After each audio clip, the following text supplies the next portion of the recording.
Hello, and welcome to the second edition of the GlenOak Eagle podcast.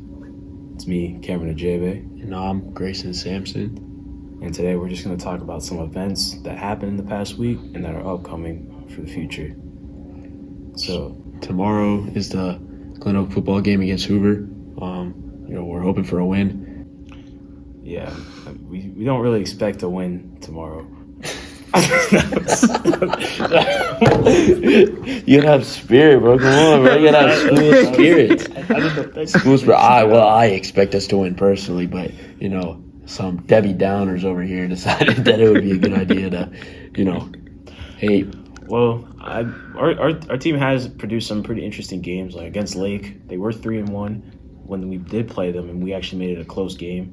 We only lost it was 7-10. It's pretty close. Pretty low scoring game. So it was a pretty good defensive matchup. Mm-hmm. I know I went to that game and,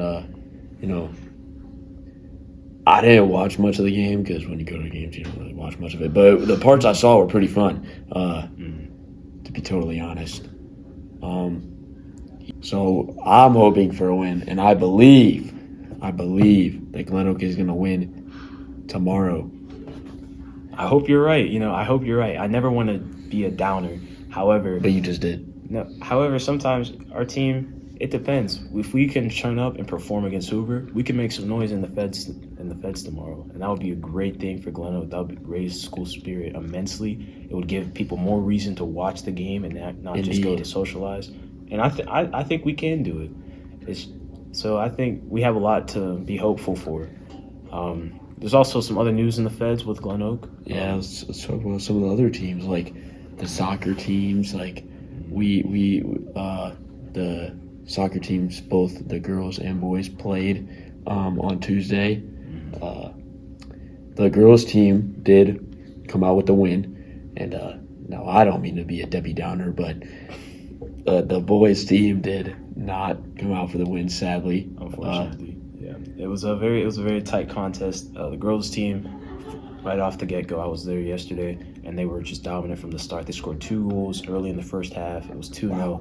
I actually left shortly before the first half was over, and because you just knew. Yeah, the final score was 5-0. So you could already tell that the girls' team was rolling.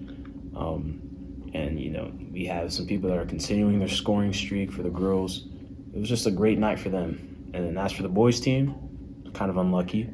Down 2-0, came back, tied 2-2, then a few long balls, and then eventually a free kick led to a goal for Perry, scoring their third. It's very unfortunate. It's very upsetting. It was upsetting, but at the end of the day, that just makes us better, and we learn from it. And we have some more Federal League action next week versus Green, so that will be a very interesting contest, and the girls do as well on Wednesday.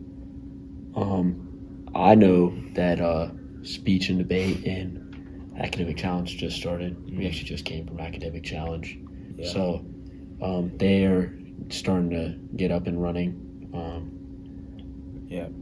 It's gonna be a really interesting season. Academic challenge has some new people. Same with speech and debate, such as us. Yeah, such as us. Speech and debate as well. They have a lot of new people. They said this is more people than they've had in recent years, and they have a full team and they're ready to go. So we're looking forward to the new exciting challenges that speech and academic challenge are going to bring. I'm sure everybody else is ready to bring their A game, and it's going to be fun. All right, well, I think that concludes this episode of the Eagle Podcast. Make sure you tune in every Friday for a new podcast. And if we don't have a podcast on Friday, well, we failed. We failed you. All right, well, I'll see you on the next week. Go Eagles.